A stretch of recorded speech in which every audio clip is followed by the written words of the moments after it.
Olá a todos, agradeço o convite do CFM, agradeço à Universidade do Estado do Rio de Janeiro e ao Instituto de Pediatria da UFRJ por ter me cedido para vir dar essa aula. Vamos falar hoje sobre o sarampo, uma doença que voltou a circular no Brasil. E nós vamos falar basicamente pela história, etiologia, clínica, diagnóstico, tratamento e, por fim, da prevenção e da profilaxia da doença. O sarampo é uma doença que foi escrita já no século I.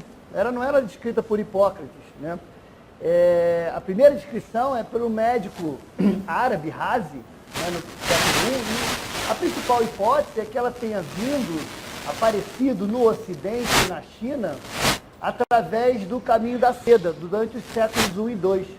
E muitos historiadores identificam o sarampo como uma das causas da queda do Império Romano e também do Império de Han, na China. Porque quando essa doença foi introduzida nessas grandes regiões, ela dizimou, afetou fortemente toda a população adulta, a população que tinha força de trabalho, a população que tinha força de guerra, e só posteriormente, muitos anos depois, então ela se estabeleceu como uma doença predominantemente da infância, fazendo a sua epidemiologia clássica, pelo menos até a época da vacina.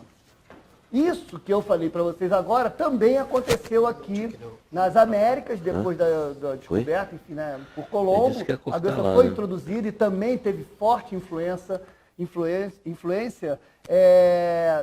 no fim da civilização asteca e inca, sem desmerecer a contribuição dos portugueses e espanhóis, e também dizimou muitas das nossas populações indígenas no Brasil. E, posteriormente, a mesma coisa aconteceu aqui. Ela se estabeleceu nas Américas como uma doença muito mais prevalente na infância, atingindo um pouco da vida que já chegava no período militar.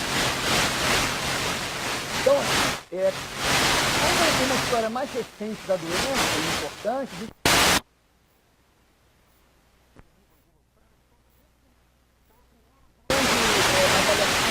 epidemiologia, período de infecção, período de transmissão da doença, época de aparecimento do rastro, tudo isso foi estabelecido pela primeira vez nessa epidemia em 1846. Em 1954, então a gente isola o vírus do sarampo pela primeira vez, o vírus é isolado. Aparece uma vacina inativada na década de 60. Essa vacina foi utilizada entre 63 e 67, foi retirada do mercado. A gente vai ver mais na frente por quê. Pessoas que tomaram essa vacina e posteriormente tiveram contato com sarampo selvagem, apresentaram um quadro muito mais grave de sarampo, que a gente vai chamar de sarampo atípico, E por isso essa vacina foi retirada, ela promovia, na verdade, uma imunidade parcial à doença, fazendo com que você tivesse uma ativação exagerada do sistema imune e provocasse uma doença, no final das contas, muito mais grave do que da doença natural. No Brasil, a notificação compulsória foi estabelecida como obrigatória em 68. E a tríplice viral, que é a vacina que a gente usa até hoje, que é a vacina que contempla sarampo, rubéola e cachumba, foi, então, introduzida no mercado em 1971, utilizando vírus atenuado, tanto do sarampo, quanto da rubéola, quanto da cachumba. A gente já teve produção, e ainda existe alguma produção no mundo, de vacina do vírus do sarampo isolado, mas a grande maioria das vacinas contra o sarampo que a gente utiliza hoje, por uma questão técnica e de logística, ela é feita através da tríplice viral, que são uma vacina que contempla, então, sarampo, rubéola e cachumba, a gente também conhece como MMR, Measles, Mumps e rubéola. Bom, no Brasil ainda, em 1973, a gente teve foi criado no Brasil o Programa Nacional de Imunização. Esse programa é talvez um dos maiores marcos da saúde brasileira. Ele foi criado por conta de uma epidemia de doença meningocócica, talvez a maior que já se tem notícia nessa época. Foi criado ainda no regime militar, mas o Plano Nacional de Imunização foi conduzido sempre como um plano de governo. Então todos os governos brasileiros até os dias de hoje foram incentivados, não só programas de imunização, mas também a produção de vacina no Brasil, o que foi uma coisa que todos nós temos muito que nos orgulhar disso. Em 1989, a Organização Mundial de Saúde reconhece e recomenda que há necessidade de pelo menos 2 imunizações para o sarampo. Uma imunização só não seria suficiente para a proteção por toda a vida. Entendo que essa imunização começou na década de 70, então, quase que 20 anos depois, a Organização Mundial reconhece que não, uma vacina só não é suficiente, precisa de 2 vacinas para você ter proteção por toda a vida.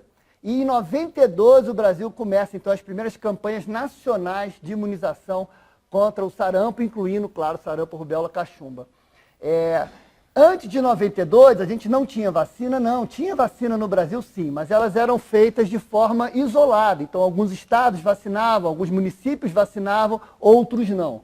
E havia necessidade de imunizar todo o país ao mesmo tempo para que a doença fosse debelada. E isso aconteceu em 1992. Em 1997, então, a gente passa a recomendar 2 doses de vacina no Brasil, né? E a gente aproveita para dizer como isso aconteceu. Inicialmente, a gente fazia uma dose por 9 meses, depois se passou a fazer uma segunda dose com 1 ano, mas se reconheceu que precisava-se de 2 doses acima de 1 ano. Como o sarampo já era uma doença mais recentemente pouco prevalente, menos prevalente, então a gente há muitos anos vem fazendo o sarampo em 2 doses, acima de 1 ano de idade, entre 12 e 15 meses a primeira dose, depois entre 15 e 18 meses a segunda dose, e isso no passado a segunda dose já foi feita entre 4 e 6 anos, mas esse esquema de todas as 2 doses no primeiro ano, ele acaba tendo muito mais adesão do que o esquema anterior. A etiologia da doença é o vírus do sarampo, é o vírus RNA, né? É um paramixovírus. Uma característica importante dele é que é um vírus muito pequeno, então ele fica em suspensão. O paciente que tem sarampo, ele vai ser tratado como um paciente com tuberculose. Tá? Então a transmissão da doença ela é feita principalmente por gotículas em suspensão, pode ser feita por fômites, mas principalmente por gotículas em suspensão. Esse paciente que tem sarampo, por exemplo, e fica internado em um hospital, ele tem que ficar em isolamento, ele tem que usar máscara cirúrgica, mas os profissionais de saúde que cuidam do paciente, que não estão protegidos contra o sarampo, precisam usar a máscara N95, aquela máscara bico de pato. Exatamente como a gente faz com o paciente bacilífero por tuberculose. A transmissão, então, ela pode ocorrer até 8 dias antes do quadro exantemático. Em muitas referências a gente vê 6, 7 dias. 8 dias é um tempo estendido, quer dizer, no máximo até 8 dias antes do quadro exantemático, mas normalmente ela ocorre 6 dias antes do quadro exantemático. E até 4 dias após a apresentação clínica, eu poderia dizer no máximo 5 dias, mas o clássico que a gente vê entre 6 dias antes e 4 dias depois, podendo estender 8 dias antes e até 5 dias depois, né, para que você tenha alguma margem de segurança. É uma taxa de infecção enorme para suscetíveis, vocês vejam que ela é de 90%, e não tem diferença entre sexos, e é uma doença que tem uma sazonalidade principalmente nos trópicos, onde ela ocorre mais nos meses de inverno, se estendendo um pouco pela primavera e depois ela regride e tem uma incidência muito pequena. Com relação às manifestações clínicas do sarampo, a gente vai precisar dividir em 3 subtipos. O primeiro dele, que é o sarampo clássico, o sarampo que é a descrição principal da doença, né? A gente vai falar um pouquinho depois do sarampo modificado e do sarampo atípico. No sarampo clássico, então você tem um período de incubação, né? Esse período de incubação ele vai de 6 a 21 dias, em média ele é de 2 semanas, 13 dias, 2 semanas em média, tá? E aí você vai ter a primeira viremia, onde você, depois que o vírus foi inoculado pelas vias aéreas, ele vai se disseminar localmente, depois sistemicamente para o sistema reticuloendotelial, né? Aí você vai provocar o sistema imune, depois que ele tiver no sistema reticuloendotelial, ele vai voltar à corrente sanguínea e às vias aéreas superiores e vai fazer a segunda viremia. Essa segunda viremia, que é o momento em que vai haver a transmissão, também vai coincidir com o início dos sintomas. Então, como eu falei anteriormente, a transmissão, classicamente, ela ocorre entre os dias -6, podendo estender até -8, e +4, podendo estender até +5 após o exantema. Nesse período prodrômico, então, o que vai aparecer? Você vai começar a ter febre, febre alta, a febre do sarampo é uma febre alta normalmente maior que 39, e aí você vai ter coriza, conjuntivite, tosse, mal-estar, o que a gente chama de face sarampenta. A gente vai ter uma imagem mais na frente, mas a face sarampenta, estava até comentando antes da aula com o professor Sidney, é uma face que, assim, quando vê, não esquece. E é difícil a gente mostrar numa foto e descrever exatamente o que é uma face sarampenta. É uma criança congesta, com uma conjuntivite importante, com muita secreção e muita tosse. E ela dura de 2 a 4 dias até o aparecimento do exantema, né? E no finalzinho desse período prodrômico aparece o erantema, que é a mancha na boca, que são o sinal de Koplik. Tá? Esse sinal de Koplik, ele é... Alguns autores dizem que não é patognomônico 100%, mas ele é patognomônico em 95,9% dos casos. Quando ele aparece, a gente pode realmente afirmar, ou praticamente afirmar, que está diante de um caso de sarampo. Depois, então, vem o período exantemático clássico da doença. É um exantema maculopapular, petequial, né? Ele tem distribuição crânio-caudal e centrífuga. Né? Ele se inicia em face e pode até envolver palmas e plantas. Não é comum o sarampo envolver palmas e plantas, não é comum, mas pode acontecer. Quer dizer, o fato de ter exantema em palma e planta não afasta a doença. Ele é principalmente em face, tronco, pescoço, ele é avermelhado, que chama de morbiliforme, tá? No caucasiano, numa pessoa muito branca, isso aparece com mais clareza. E a febre pode persistir por até 4 dias, no máximo 5 dias. Uma coisa clássica do sarampo, que o sarampo, as complicações bacterianas são uma das piores complicações do sarampo. Qualquer pessoa com sarampo, com febre por 4 ou 5 ou por mais de 5 dias, é obrigatório que você investigue infecção bacteriana secundária, principalmente pneumonia. A resolução, então, vai ocorrer entre o 5º e o 8º dia. E o período de convalescência, onde aparece a imunidade, né, da doença, então vai aparecer a resposta imune e você durante um tempo vai ter uma perda parcial da imunidade ligada à célula, que chama de uma alergia, e, por exemplo, pessoas que já tiveram tuberculose, ou que comprovadamente tiveram contato com tuberculose, fizeram, por exemplo, um esquema de 6 meses, né, de prevenção para não evoluir para a doença, se tiverem sarampo, precisam ficar sob observação. Você pode ter um PPD, por exemplo, que era positivo, esse PPD negativar nesse período. Esse é o organograma clássico da doença, tá? Onde você mostra o período de febre ali em vermelho. Aqui ele coloca assim, isso tem livros desde a década de 50, exatamente o mesmo, onde a febre desaparece ali entre o 5º e o 6º dia, ele estende um pouquinho mais, mas ela desaparece em lise, isso é importante. A febre, quando ela vem 2, 3, 4 dias, e de repente a febre cai de um dia para o outro completamente. O período de erupção eu já coloquei para vocês, depois do 3º, 4º dia, as manchas de Koplik aparecem mais precocemente, conjuntivite, coriza e tosse, então são os sintomas prodrômicos principais, né? Você vê ali à esquerda um exantema, você vê novamente a mancha de Koplik ali um pouco mais à direita, a conjuntivite e a face sarampenta, que é um retrato que não, assim, só olhando realmente que a gente consegue ter certeza do que é. As outras formas de apresentação da doença, o sarampo modificado ou atenuado, que hoje é um desafio para todos nós. Por que é o sarampo modificado ou atenuado? É um paciente, e a grande maioria das pessoas hoje está nesse grupo, que ele tem uma imunidade parcial, quer dizer, recebeu uma única dose da vacina. Recebeu uma única dose da vacina, não tem imunidade completa, acaba adquirindo a doença, mas não a adquire de forma plena, adquire de uma forma um pouco mais branda, né?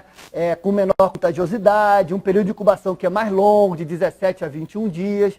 Então, é aquela história que eu falei lá no início, que a OMS começou a recomendar 2 doses, o Brasil também começou a fazer isso a partir de 97. Por quê?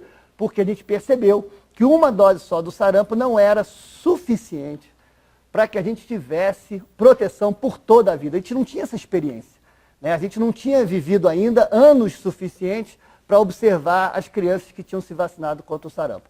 Então, hoje nós temos uma população que tomou uma dose só e pode apresentar esse sarampo modificado ou atenuado, que também vai aparecer em crianças pequenas, até 6 meses de idade, ou entre 6 meses e 1 ano, porque ainda tem algum anticorpo materno, podem ter eventualmente algum anticorpo materno, ou eventualmente crianças que usaram imunoglobulina por qualquer outro motivo. O sarampo atípico é uma forma gravíssima da doença, tá? É um quadro com muito mais gravidade. Em pessoas que utilizaram a vacina de vírus inativado, evolui com cefaleia, um exantema petequial, a possibilidade de pneumonia é muito maior, a letalidade é muito maior, a gente chama de sarampo hemorrágico, e é uma indução da imunidade por célula T citotóxica exatamente porque a pessoa tem uma imunidade apenas parcial. Muito difícil a gente ver um sarampo atípico hoje em dia. Essa vacina não é mais aplicada desde 67. As pessoas que porventura tomaram essa vacina foram fortemente recomendadas a tomarem a vacina do vírus vivo, atenuado. Então, e isso já tem muito tempo. Então, assim, a chance hoje da gente ter o sarampo atípico é muito, muito pequena, mas a gente tem que ter essa atenção, né? E na anamnese, eventualmente, principalmente numa pessoa mais velha, perguntar: você já tomou vacina de sarampo? Qual vacina que você tomou? E foi em que década? Você sabe que tipo de vacina você tomou? Que são formas de... O exantema do sarampo, classicamente, ele é morbiliforme, é avermelhado, como ali na parte superior à esquerda, né? Mas ele pode ser polimorfo. Não dá para você jurar que vai ser sempre dessa maneira. Então, às vezes ele tem uma apresentação mais à direita, que pode ser uma apresentação que parece até um pouco vesicular, lembrando muito fracamente a varicela, né? É diferente, mas pode ter uma apresentação vesicular. Pode ser mais evanescente, menos vermelho, como a gente vê ali à esquerda, e pode ser pruriginoso. Complicações. Então, sarampo tem, além de ser uma doença por si só grave, ela pode gerar uma série de complicações. Tá? Então, assim, complicações gastrointestinais pode evoluir com diarreia, tá? Faz parte do quadro clínico, gengiva estomatite, pode ter alteração hepática, a hepatite clássica, com icterícia, colúria, a colia fecal é rara, mas pode acontecer. Alteração das enzimas hepáticas ocorre com uma certa frequência. Dor abdominal por linfadenite mesentérica também pode ocorrer. E as complicações pulmonares são as potencialmente mais frequentes e mais letais. A pneumonia viral, ela pode, num total, aparecer até 8% dos casos. Isso é muita coisa. E uma pneumonia bacteriana secundária, dependendo muito do estado nutricional, mas em crianças bem nutridas, 5% dos casos. Se você pegar crianças desnutridas do 3º grau, por exemplo, tem estudos mostrando que a pneumonia bacteriana pode complicar até 50% dos casos. Tá? É a principal causa de morte associada à doença, e a pneumonia é grave, pode evoluir para uma síndrome de angústia respiratória. É uma pneumonia de difícil controle, difícil tratamento, até porque a gente não tem um antiviral específico para o sarampo. As complicações neurológicas, apesar de serem menos frequentes, elas são potencialmente muito graves. A encefalite pelo sarampo, que pode deixar sequela, da mesma forma que a encefalite pelo vírus herpes. A encefalite aguda disseminada, né? Ela é uma doença desmielinizante. Então, como toda doença desmielinizante, é uma doença potencialmente também extremamente grave, que pode deixar sequelas e levar à morte. E a pior delas, pouco frequente, é a panencefalite esclerosante subaguda. Ocorre mais frequentemente em crianças que tiveram sarampo antes de 1 ano, às vezes antes de 2. E o cruel da panencefalite esclerosante subaguda é que ela pode aparecer 2, 3 anos depois do quadro agudo. E é uma doença que evolui inexoravelmente para a morte de uma forma lenta. A gente não vai falar dela especificamente agora, mas ela tem 5 estágios. Ela demora 3, 4, às vezes 5, 7 anos para progredir completamente. No último estágio, a criança entra em descerebração, morte cerebral. Eu vi uma criança com aguda, assim que eu entrei na UERJ em 94, tinha um menino internado, 6 anos, com panencefalite, que faleceu praticamente aos 10 anos, com 100, apesar de todo o suporte que foi dado a ele. Outras complicações importantes, então, ocular, importante, né? As ceratites, as úlceras de córnea, que estão associadas à deficiência de vitamina A, podem levar à cegueira. Você pode ter miocardite e pericardite.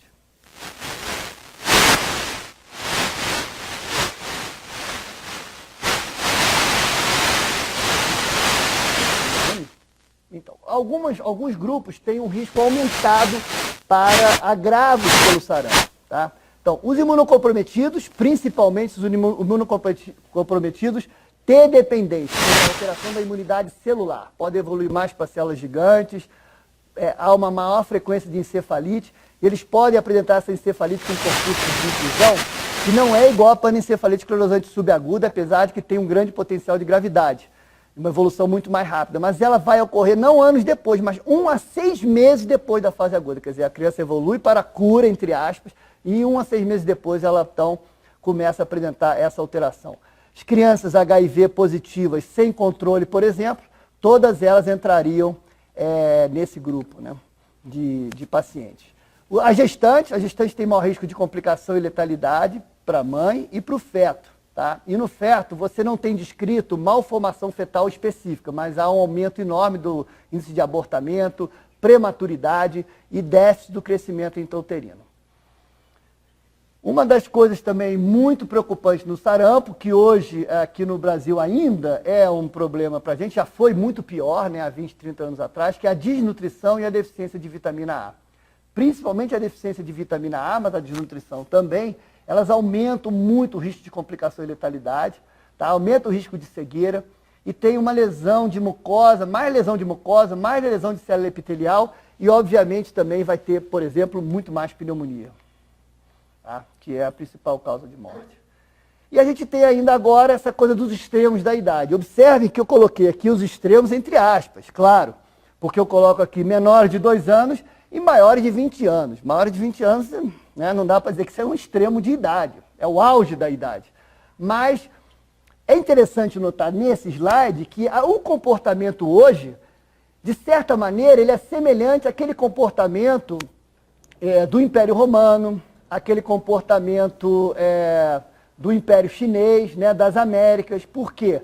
Nós temos pessoas nessa faixa etária da maior produtividade suscetíveis à doença e se contaminando pela doença, o que causa grande dano, tá?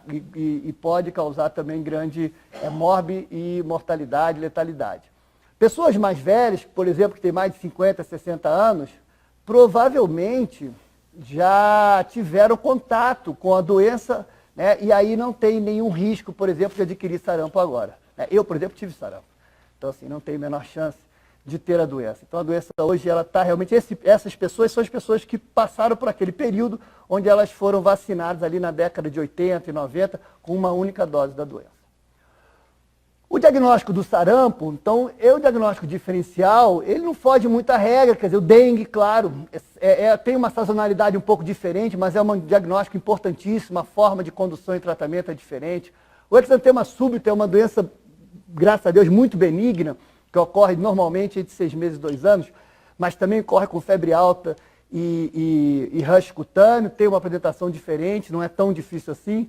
A escarlatina, às vezes o que ajuda é a faringoamigdalite, mas isso não garante a você, então é um diagnóstico diferencial importante. A doença meningocócica é um diagnóstico diferencial importantíssimo para afastar, você tem que afastar a doença meningocócica, né? Porque se for doença meningocócica, a conduta do tratamento é outra e você não pode perder tempo. Riquettsiose, a gente tem a epidemiologia da riquettsiose, né? Se a pessoa viajou para alguma área que tenha tido contato com carrapato, etc. Doença de Kawasaki também tem que ser afastada como uma doença meningocócica, não tem a gravidade da doença meningocócica, mas tem um tratamento específico que deve ser implementado. E as enteroviroses que têm menor gravidade. O que a gente vai fazer hoje? Qualquer pessoa com febre, exantema maculopapular, acompanhado de tosse, ou coriza, ou conjuntivite, independentemente da idade e da situação vacinal, deve ser considerada como um caso suspeito de sarampo investigado. E como é que a gente vai fazer essa investigação laboratorial? E não é simples. Inespecificamente, você vai ter leucopenia, normalmente com predomínio de linfócito, mas bem no início pode ter até alguma coisa de neutrófilo predominando, mas uma leucopenia, o que é bastante comum nas infecções virais. E trombocitopenia, você pode ter uma plaqueta baixa. Veja que isso aí pode até confundir a gente com dengue, né? Dengue também faz leucopenia e pode fazer trombocitopenia. No diagnóstico específico, e aí, gente, atenção para uma coisa. Nas pessoas que nunca tiveram contato com vacina, absolutamente nenhum contato com vírus, é mais fácil, porque elas vão ter um ELISA IgM positivo, que vai aparecer entre 3 e 30 dias depois do exantema. Isso fecha o diagnóstico. Agora, pessoas que já tiveram contato com a vacina, tem IgG positivo, mesmo que em níveis muito, muito, muito baixinhos. Então, esse IgG que vai aparecer no 7º dia após o exantema, ele, numa única titulação, positivo ou negativo, ele não consegue fechar para você o diagnóstico. Você tem que partir para um método quantitativo, enfim, métodos quantitativos que fazem sorologia pareada, 1 para 2, 1 para 4, 1 para 6, inibição da hemaglutina, por exemplo, da hemaglutinina é um deles, né? Então você vai fazer a titulação na fase aguda e depois você vai fazer novamente a titulação entre 2 e 3 semanas depois, o ideal 3 semanas depois. E vai averiguar a diferença. Se na fase aguda ele tinha uma titulação de 1 para 2 e já 3, 4 semanas depois tinha uma titulação de 1 para 64, então você vai fechar como caso de sarampo pelo aumento importante da titulação de mais de 4 vezes. É uma forma também de fazer diagnóstico, né? Simples, barata. Uma outra forma cada vez mais frequente, disponível para a gente, na maioria dos grandes centros, é fazer o PCR, a reação em cadeia de polimerase, que vai ser positiva até o 3º dia do exantema, tem que fazer rapidamente. Suspeitou, tem que fazer logo.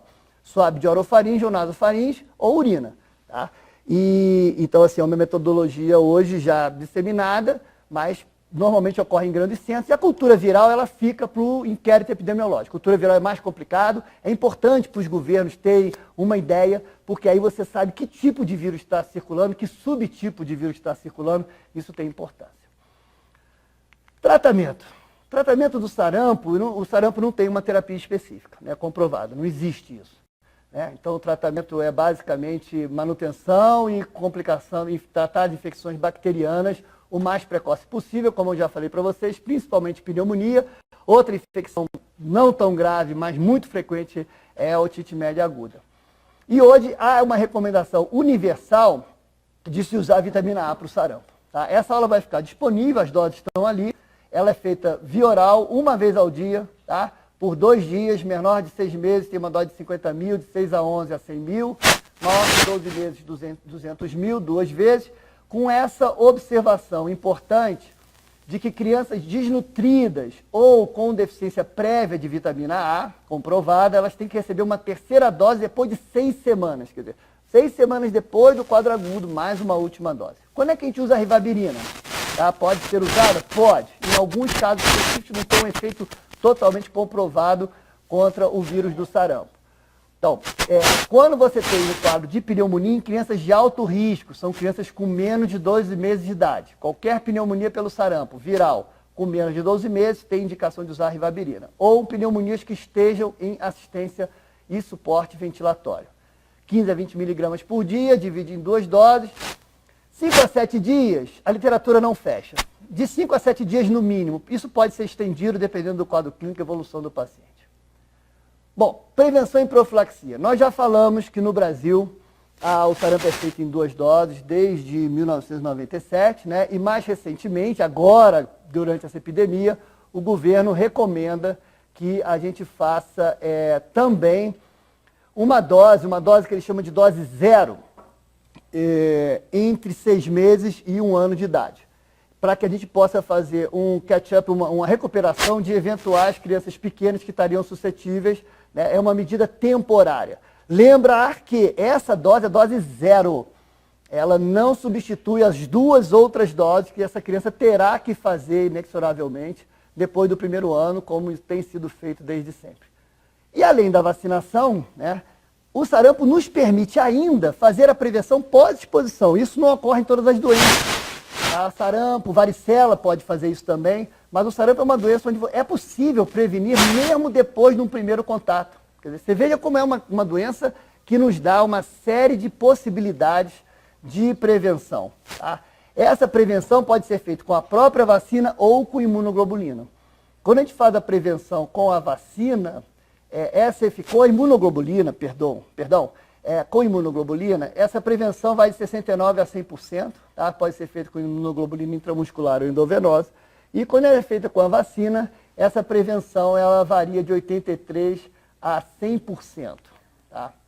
Então, qual é a regra que a gente deve utilizar? Crianças de 0 a 5 meses de idade, que ainda têm anticorpo materno, a gente não deve fazer vacina. Faz a imunoglobulina IM, naquela dose que está ali, 0,5 miligramas por ml, tá? Ou faz imunoglobulina venosa. E isso tem que ser feito até 6 dias depois do primeiro contato da exposição à doença. Lembrar que o seguinte, esse primeiro contato, ele pode estar acontecendo até 6 dias antes do exantema. Então, na hora que aparece o exantema, às vezes você já tem 6 dias de exposição, né? Esse é um dado importante. De 6 a 11 meses, abre-se a possibilidade de fazer a vacina como profilaxia, e ela pode ser feita até 72 horas após a exposição, né? E lembrando novamente que muitas vezes essa exposição já está ocorrendo a mais de 72 horas depois do início do exantema. Ou a imunoglobulina pode ser feito um ou outro. Quando a criança passa do 1º ano de vida, a chance dela ter anticorpo materno é praticamente 0. Então se recomenda sempre que possível que a gente use a vacina, é muito mais simples. A única questão é que para usar a vacina você vai ter que então fazer até 72 horas depois da exposição. Tá? E para crianças que não podem utilizar vacina, né, crianças com mais de 1 ano, mas que têm algum tipo de imunodeficiência, que não podem usar vírus vivo atenuado, dá preferência à imunoglobulina venosa à imunoglobulina intramuscular. Tá? O isolamento, então, isso já foi comentado antes na aula, né? 4 dias, até 4 dias após o exantema, se você quiser estender isso até no máximo o 5º dia.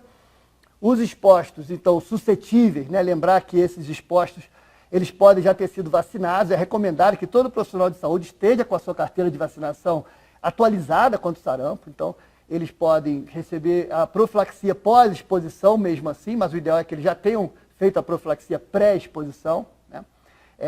Se não, vai tratar exatamente igual a um tuberculose bacilífera, né? Usando bico de pato para N95 para os profissionais que entram no quarto e máscara cirúrgica para o paciente.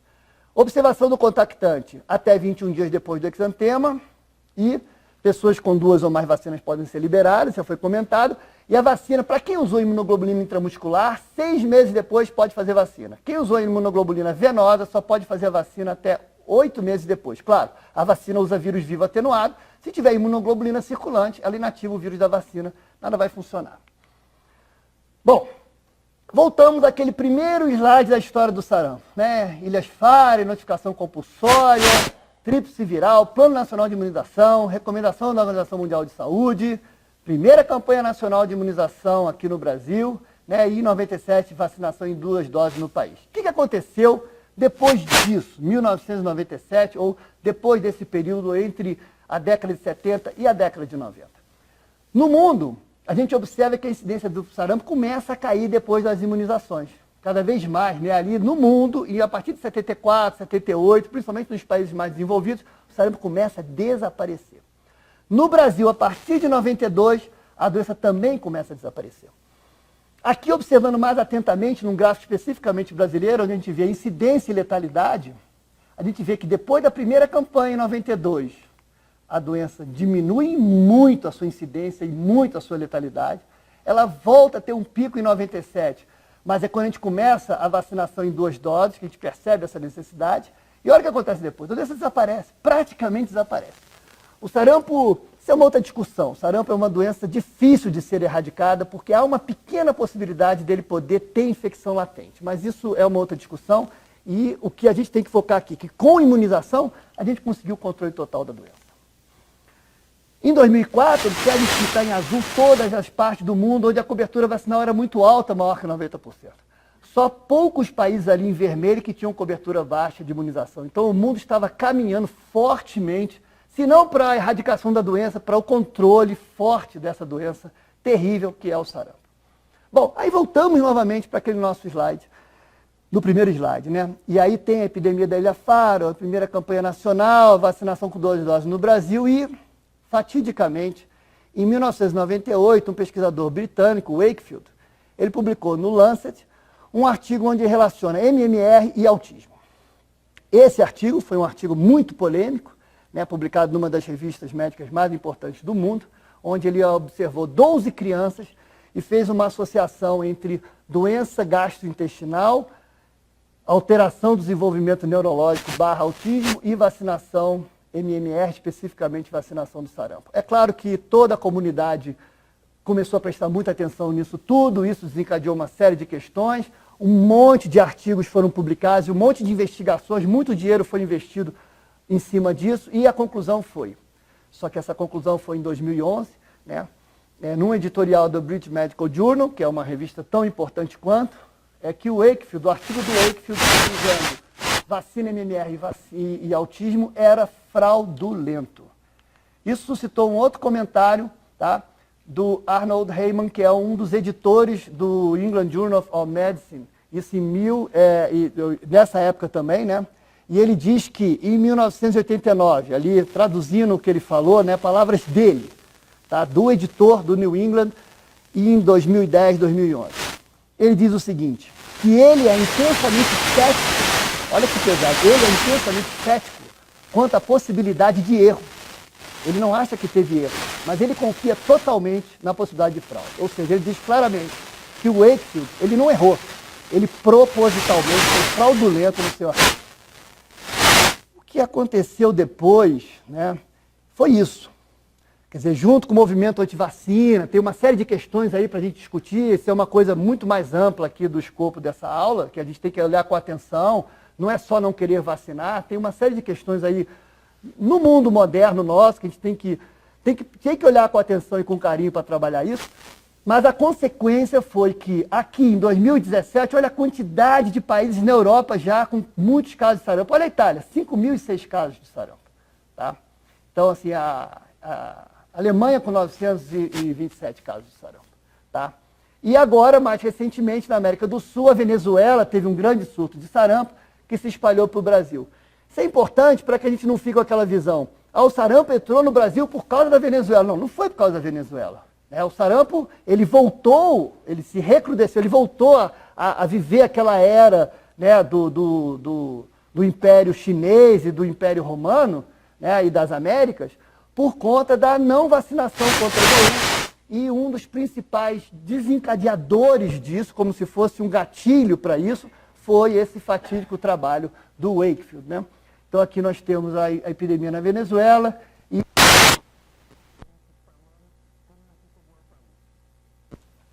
também quero, se você vai na internet, isso não é segredo, em 2016 o Brasil publica um plano de contingência para a resposta às emergências de saúde pública em sarampo. Por quê? Em 2013, 2014, o Brasil teve uma recrudescência da doença, principalmente na região nordeste. E isso suscitou uma preocupação muito grande do governo. E aí o governo fez essa publicação, que é excelente, uma publicação que tem todas as medidas, aqui você tem todas as medidas necessárias para conter a epidemia. E de fato isso aconteceu, né?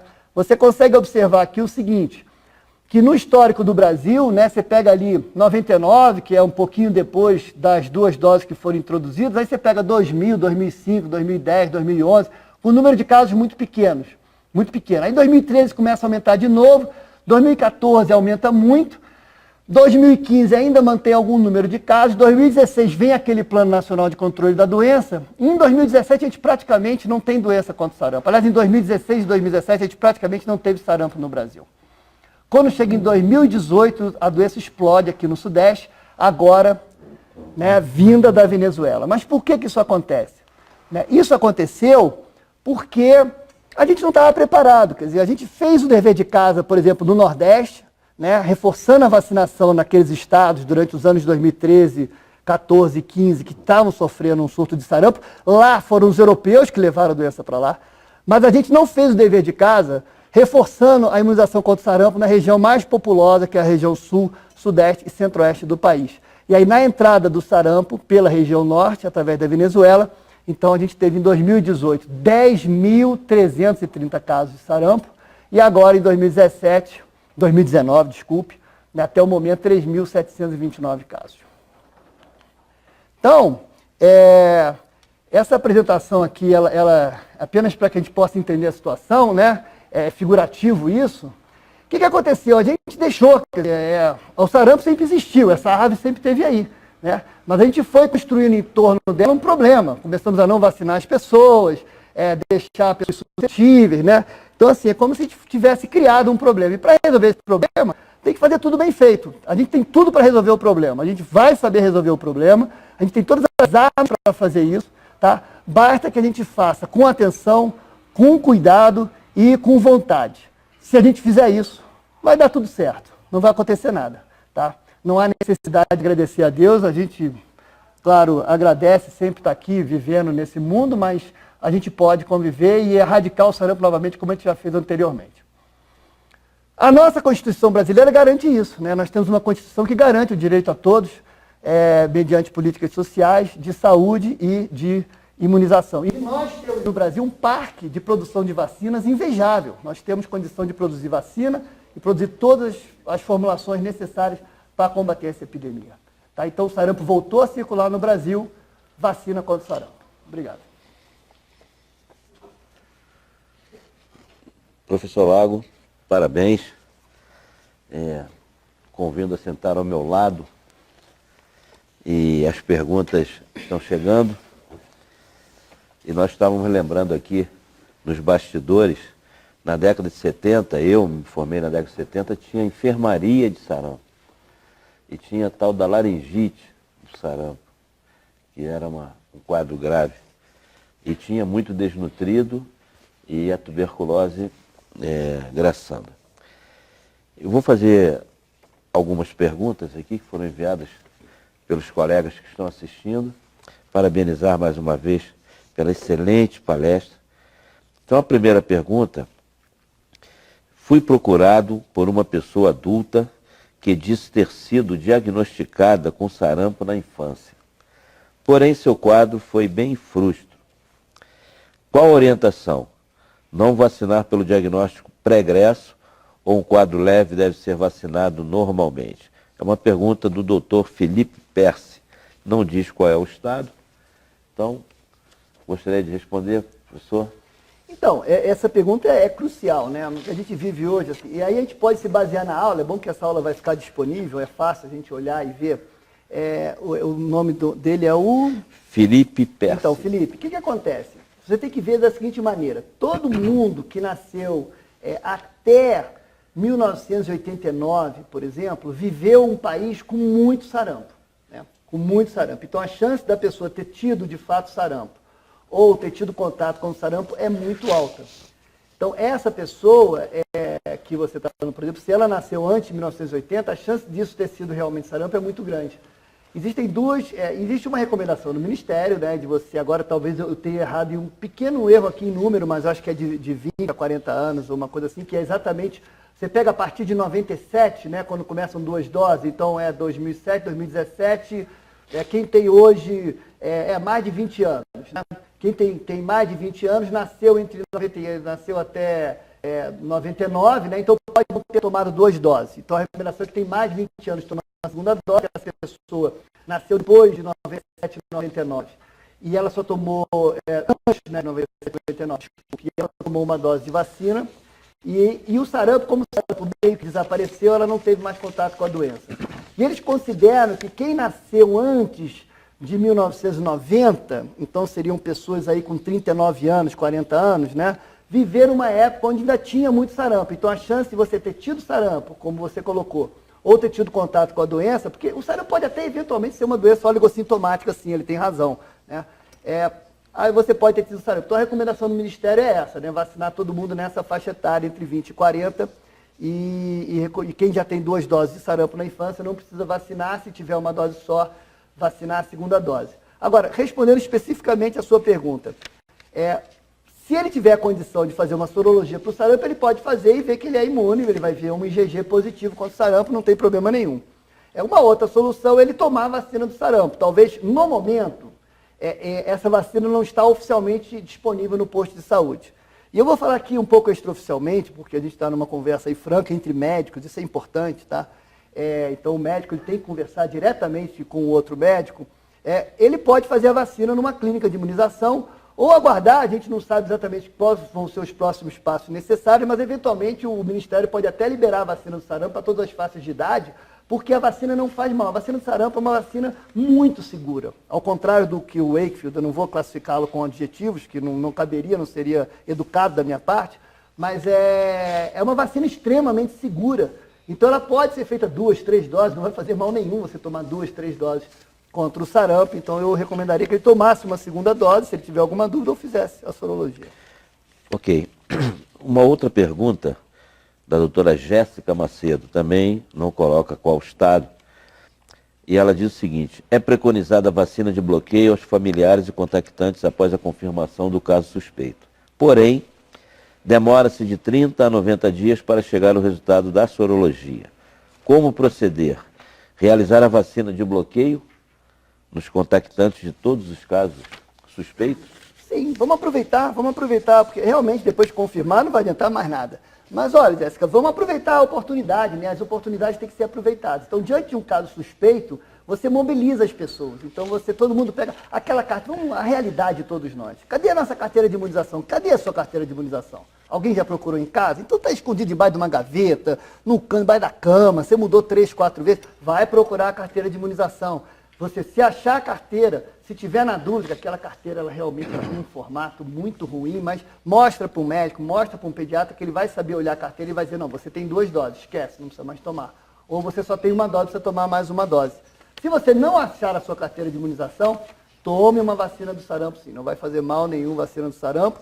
E para pessoas de maior risco, aí realmente é uma questão importante, teria que usar imunoglobulina. Se for uma pessoa que não possa tomar vacina, a minha recomendação seria que tomasse a imunoglobulina, mesmo diante de um caso suspeito, se ela tiver no ambiente médico dela ou familiar, uma pessoa com alguma imunodeficiência, por exemplo. Vai num centro de referência de imunobiológicos especiais, toda cidade brasileira com mais de 1 milhão de habitantes deveria ter um centro de referência, e lá eles provavelmente vão ter a imunoglobulina estándar, é a imunoglobulina comum, não é nem imunoglobulina hiperimune. Ok, eu vou ler um comentário de um outro colega e depois eu vou lhe dar a palavra para suas considerações finais e para encerrarmos o nosso encontro, que eu acredito foi muito proveitoso. Nós sabemos, né, e aí sou eu que estou falando, né, nós sabemos que essa questão da baixa da cobertura vacinal e da volta do sarampo, assim como outras doenças, não é unifatorial, é multifatorial. Né? Então tem o movimento antivacina, tem a questão da diminuição do financiamento da saúde, tem a questão de estabilizou, não tem mais doença, então não vou dar no meu filho a 2ª dose, né? Isso pode acontecer também, isso é multifatorial. E para não dizerem que eu não li, eu vou ler. Quanto tempo foi preciso de falta de cuidado estatal na saúde para que o sarampo retornasse? Isso, o Dr. Leandro faz esse comentário, pergunta, e eu passo, então, para o senhor e também para encerrar esse nosso encontro maravilhoso. Eu acho que a pergunta é bastante pertinente, acho que dá para, além de responder, fazer as considerações finais, Leandro. Eu acho que o Sidney colocou muito bem. A gente vai essa questão do movimento anti-vacina, ele não é brasileiro, ele é mundial. E é um movimento realmente multifatorial. Ele tomou muito o que aconteceu com o Wakefield. Ele pegou ele como se numa doença reumatológica, todo médico sabe disso, às vezes tem um gatilho, né? Você faz uma infecção viral e pá, aparece uma doença a partir daquela infecção. E o Wakefield foi isso, ele deu o gatilho para uma coisa que já estava querendo aparecer, deu motivo para isso, né? E aí uma série de pessoas, e o que o mais triste disso, triste não, porque eu acho que a gente tem que entender isso, são pessoas, geralmente pessoas influentes, né? Por exemplo, na família do presidente dos Estados Unidos, tem pessoas que são anti-vacina. Em várias pessoas de classe alta, tem pessoas que são anti-vacina. Por quê? Porque as doenças realmente elas desapareceram, foram muito bem controladas. E as vacinas, elas têm efeito colateral? Claro, toda vacina pode ter efeito colateral. Todo remédio pode ter efeito colateral. Né? Andar na rua pode ter efeito colateral. Agora, os efeitos colaterais das vacinas são muito, muito pequenos. Algumas, muito poucas vacinas têm um pouco mais de efeito colateral, né? Mas assim, num nível muito menor do que o da doença. Essa vacina específica do sarampo é uma vacina muito segura, é uma vacina utilizada há quase 60 anos, extremamente segura, sem nenhum relato de eventos graves, a não ser, não vou comentar sobre o nosso amigo Wakefield. Tá? Então, assim, a questão não é a vacina, né? Eu costumo dizer assim, a gente entra num avião para viajar, a gente tem medo do avião? Tem, o avião cai, quando cai acontece o quê? Morre todo mundo, né? Mas a gente entra por quê? Porque isso é uma quantidade mínima, a gente precisa, faz parte da modernidade e a gente não precisa ter medo, como não precisa ter medo de vacina. E essa é uma questão, tem um filósofo, eu perdi o nome dele, que está estudando muito isso, que assim, o ser humano ele está um pouco... Enfim, existem algumas pessoas que entram numa certa coisa da contracultura e a vacina entra um pouco de gaiata no meio de tudo isso. E aí, não esqueceram da sua pergunta, eu vou puxar para o tempo do governo. Eu acho que aqui merece. E aí eu aproveito para fazer meus comentários finais. Eu acho que merece um elogio e um puxão de orelha. Mas o elogio é maior do que o puxão de orelha. A vacina no Brasil, eu costumo dizer que o Brasil tem 2 coisas que a gente tem que se orgulhar muito. Porque nem a seleção brasileira a gente se orgulha mais. Mas tem 2 que tem que se orgulhar. Vacina e imposto de renda. E o Flamengo? E o Flamengo, mas isso pode ser polêmico. A vacina, ela o Plano Nacional de Imunização apareceu lá na década de 70, gente, e veio sendo construído por todos os governos, pelos governos militares de todos os tipos, pelo Collor, pelo Fernando Henrique, pelo Lula, pela Dilma. pelo Temer, todos os governos, eles continuaram incentivando o nosso Plano Nacional de Imunização e eu tenho certeza que esse governo vai fazer o mesmo. Então, a gente só pode elogiar. A Fiocruz é uma das maiores produtoras de vacina do mundo. A gente ainda tem o Instituto Butantan, o Instituto Evandro Chagas. Então, a gente tem, assim, grandes produtores de vacina. Isso não foi fácil de construir. Isso foram décadas e décadas de construção de tecnologia. Então, o Brasil tem que se orgulhar muito disso. Qual é o puxão de orelha? E aí, aqui vale o comentário dele. A gente está dando menos importância também a esse fator. Isso é tão importante quanto déficit da Previdência. Né? Eu costumo dizer, porque a gente dá muita importância ao déficit da Previdência, que eu nada contra, não sou economista, mas a gente não dá a mesma importância à saúde e à educação. Então, a gente tem que dar e continuar cuidando do que é nosso, que a gente sabe fazer. A gente sabe fazer vacina, a gente tem tecnologia, tem cultura de vacina. E eu puxão de orelha assim, não vamos perder a nossa cultura de vacina. Porque em 2015 e 2016, nós tivemos um surto de sarampo no Nordeste e a gente acabou com o surto. Então vamos acabar com esse surto também e mostrar ao mundo que o Brasil não é igual à Europa. O Brasil é bem melhor que a Europa. E nós tivemos a segunda cobertura vacinal do mundo. Exato. Chegamos a ter 98%. Isso sem falar em poliomielite e outras doenças num país como o nosso.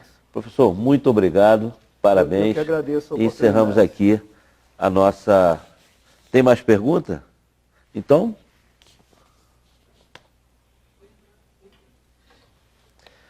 Então vamos ver aqui, não vamos perder essa oportunidade. Ótimo, já fiz meus comentários importantes. Já estávamos e eu acho despedindo, que mas as dúvidas vale a pena.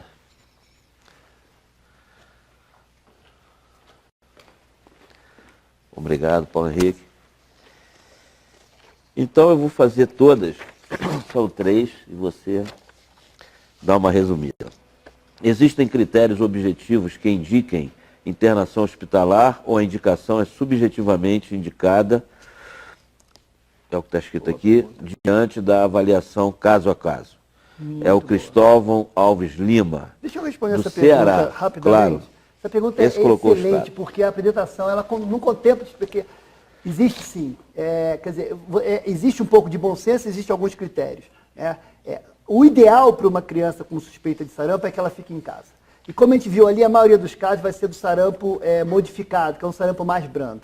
Mas quais seriam os critérios? Crianças com menos de 1 ano, crianças que tenham alguma doença de base, principalmente imunodeficiências, crianças desnutridas, que às vezes hoje a gente tem menos desnutrição no Brasil, mas a gente tem desnutrição por outras doenças. A criança tem uma outra doença qualquer, uma doença celíaca, por exemplo, e é uma criança desnutrida. Então, atenção, desnutridos, menores de 1 ano, né? Essas, ou com doença de base, a gente deve considerar a internação inicial sim. E crianças que evoluam com complicação pulmonar também devem ser internadas na maioria dos casos. E quando internar, a gente precisa fazer um isolamento, como eu falei, parecido com o da tuberculose, colocar no quarto de isolamento, paciente com máscara cirúrgica e os contactantes com máscara N95, mas atenção, nem todos, a grande maioria é imune, né? Eu falei, eu tive sarampo, eu posso entrar dentro da sala de um sarampiano tranquilamente. E muitos profissionais de saúde têm comprovadamente 2 doses de vacina. Ok. Bem, pessoas que desconhecem a situação vacinal devem tomar alguma dose de vacina? A outra pergunta que fala mais ou menos sobre isso, né? Estou assistindo a aula sobre o sarampo e uma dúvida. Pessoas acima de 65 anos que não lembram de terem nenhuma vacina para sarampo e não tiveram a doença, que também é difícil lembrar, né? Precisam se vacinar? E a última pergunta, essa pergunta não está identificada. A última pergunta, poderia falar um pouco sobre vacinação em pacientes oncológicos, em geral, e em tratamento com imunoterapia? Muito boas perguntas. Ótimo. Então, as 2 primeiras é com relação ao estado vacinal, se deve ou não imunizar. Pessoas que estão na faixa etária de risco, né, de 20 a 40 anos, e que não desconhecem seu estado vacinal, quer dizer, perderam a carteira de vacina, não sabem se tomaram dose, 1 ou 2, devem sim se vacinar e devem se vacinar com 2 doses. Devem tomar a primeira dose agora e daqui 1, 2 anos tomar uma segunda dose. Tá? E quem só teve uma dose, tomar uma, quem não sabe se você teve 2, só tem comprovada uma, tomar a segunda dose.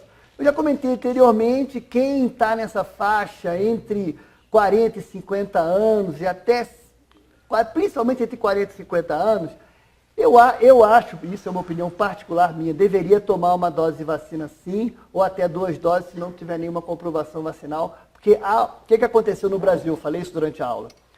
O Brasil começa a vacinar todo mundo a partir de 92, né, plano nacional. Mas muitos estados já vacinavam contra o sarampo, São Paulo, Rio de Janeiro, tá? Então já tinha uma dose. Mas outros estados não vacinavam absolutamente nada, não tinha vacina contra o sarampo. Então a gente tinha um país que num lugar tinha muito, num lugar tinha pouco, então a gente não sabe muito bem o que acontecia nessa época. Nem tem muito estudo em cima disso.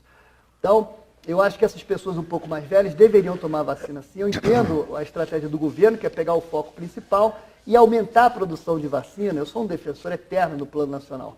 Não é fácil, não dá para aumentar a vacina assim de um ano para o outro. Para aumentar a produção de vacina, você precisa de 1 ano, 2 anos para reformular a fábrica, aí vem o puxão de orelha no governo, né? A gente tem que se estruturar para isso e reformular, estimular as fábricas de vacina para que elas possam produzir o suficiente. Então a resposta para a primeira pergunta é: pessoas que não sabem seu estado vacinal devem vacinar? Sim, devem vacinar. A segunda é interessante, mais de 60 anos. Aí também vou dizer, uma opinião pessoal minha, eu não recomendaria. A chance de uma pessoa, quer dizer, quem tem 60 anos, nasceu em 1958, 59, né? Nasceu antes da década de 60, não tinha nem vacina de sarampo, a incidência de sarampo no mundo era enorme, a doença tinha um comportamento classicamente de pegar toda a infância e quando chegava na vida adulta, ou você tinha tido sarampo, ou às vezes tinha tido um sarampo que não teve clínica, isso pode acontecer, mas você não via adulto com sarampo. Então, essa pessoa com 60 anos, ela realmente, a chance dela ter tido algum sarampo é muito grande. Eu não vacinaria, não tenho indicado. Se quiser tomar, eu volto a insistir, se quiser tomar, não vai fazer mal nenhum, mas não tem uma indicação precisa. E a última é... A última é sobre vacinação em pacientes oncológicos ou em tratamento com imunoterapia. Essa é uma pergunta importantíssima, mas é uma pergunta, essa tem que ser caso a caso. Quer dizer, os serviços especializados, eles têm os seus protocolos, tá?